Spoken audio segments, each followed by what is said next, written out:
Hey everyone, I'm here today with the Jurassic World Primal Attack Massive Biters Siats Meekerorum. I don't know if I'm saying that correctly, but I think that's how it's pronounced.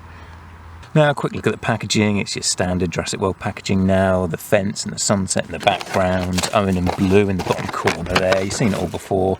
The computer graphic looking design on the background, the action features and other dinosaurs, a couple of the other massive biters. But let's get down to the dinosaur himself, because this is a really cool looking dinosaur. Now, he's another of the two-legged T-Rexy kind of looking dinosaurs, but he's got a lot of unique features that make him stand out. For one, he's got a lot longer arms than the T-Rex, with a nice bit of articulation. That last T-Rex they released didn't have the arms that go out to the side, which I thought was kind of a shame, considering that was such a great dinosaur otherwise, such a great toy. But this one's got the articulation there in those longer arms with the 3 fingers. But what I really like are all these quills going down the back of his head and on his back there. Nice vibrant kind of deep navy blue on the back there as well. We've got some grey stripes on the tail, kind of an interesting design. And then this kind of orangey brown sandy colour for the rest of him. A lot of nice detailing on him, especially around the face. And I like how the teeth, he's got these kind of 2 teeth that stick out more than the others to the side, which you'll see when we get up closer. But the action feature on this guy, like the rest of the massive biters, you know, the tail controls his head going back and forth, and the mouth opening and closing, which does mean that the mouth is constantly hanging open, which is kind of a shame, because I really like how his head looks when the mouth is closed, the way all the teeth line up and just the shape of the head. So it's kind of a shame that won't just stay closed without having to jam something in there to hold it closed. Articulation wise, I've already shown you the arms there that go out to the side and forward and back, but the legs also move forward and back. They'll move together, but they'll also move independently if you want to, if you click them apart like that. And you've got a swivel in the ankles, which I always find kind of pointless because it breaks up the sculpt and just looks kind of weird. He's got nice big feet, which might not be that accurate. Some people don't like the big feet, but I think it is necessary to get these things to stand up. Some of those earlier toys in the line, they really struggle to stand up, like the Allosaurus especially. So it's just something that's necessary, really, and they don't look outlandishly big. And there's a lot of nice detailing on them. All the head articulation is connected to the action feature in the tail, so that only moves via the tail. You can't sort of pose the head looking left or right or up or down or anything. Now for a closer look at the detailing here, you can see in the mouth it's got the nice texturing on the tongue, all those teeth that are kind of jagged and looking quite gnarly there.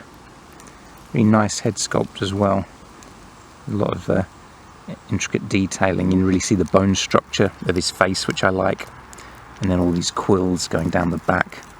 And I think this really is the best way of doing a kind of feathered look on Jurassic Park dinosaurs at this point, because if they started putting full-on feathers, it just wouldn't look right, because it's just going to be so out of tone with the dinosaurs we've seen. You know, it's going to be just too much of a different design. You've kind of got to accept now that Jurassic Park dinosaurs just don't have feathers, but just having a lot of quills in this, I think, is a good way of giving a little nod to the feathers that dinosaurs probably had, but still have that Jurassic Park aesthetic.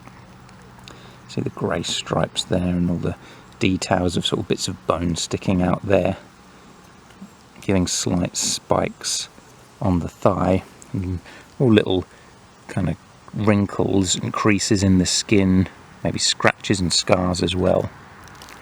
All the lines there.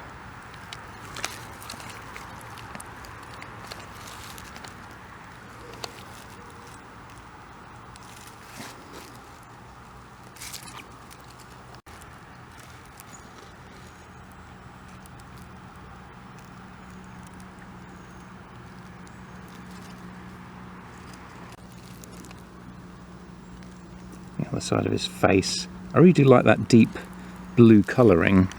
That combined with the quills there, I find really appealing. There's some great detailing on the arm there as well.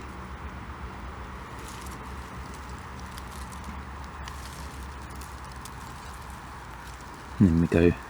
It's kind of a strange colour choice to go from that deep blue to then a light grey on the tail there and on the thighs. You can see more bony protrusions along the side of the tail there. I really like the detailing in the feet as well. It reminds me a lot of the feet of the recent T-Rex. Very bird-like, with the way there's kind of that scaling going down on all the toes. I do really like that.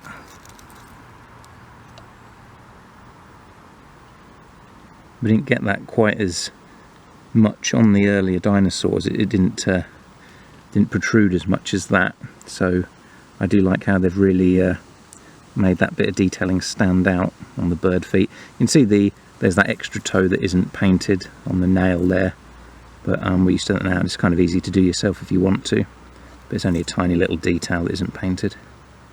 I've liked all the massive biters we've had so far. It's kind of nice having some of the dinosaurs that you can pose around and that without them constantly making noise. And I know you can take the batteries out of the others, but sometimes it's nice to just have a simple dinosaur toy. I could still probably live without the action features, to be honest. I'd like it if they just had nice articulation so you could have more control over the poses. But it's nice that we're still getting toys this far into the line, even though we're 2 years out from a movie, and there's probably going to be another year or two before we get another movie. So hopefully Mattel will be able to keep it up. I mean, there are so many different species of dinosaur. Hopefully we'll get a few more herbivores, some of the larger herbivores, because we're getting a lot of these carnivores now, which are really nice, but they are getting a bit samey, just these sort of two-legged T-Rex kind of looking carnivores. But they have done a good job really of finding ones that still have unique features, like this one with the quills, and of course you can give them kind of interesting paint jobs like this with the deep blue as well. Anyway, thanks for watching everyone, and I'll see you again soon.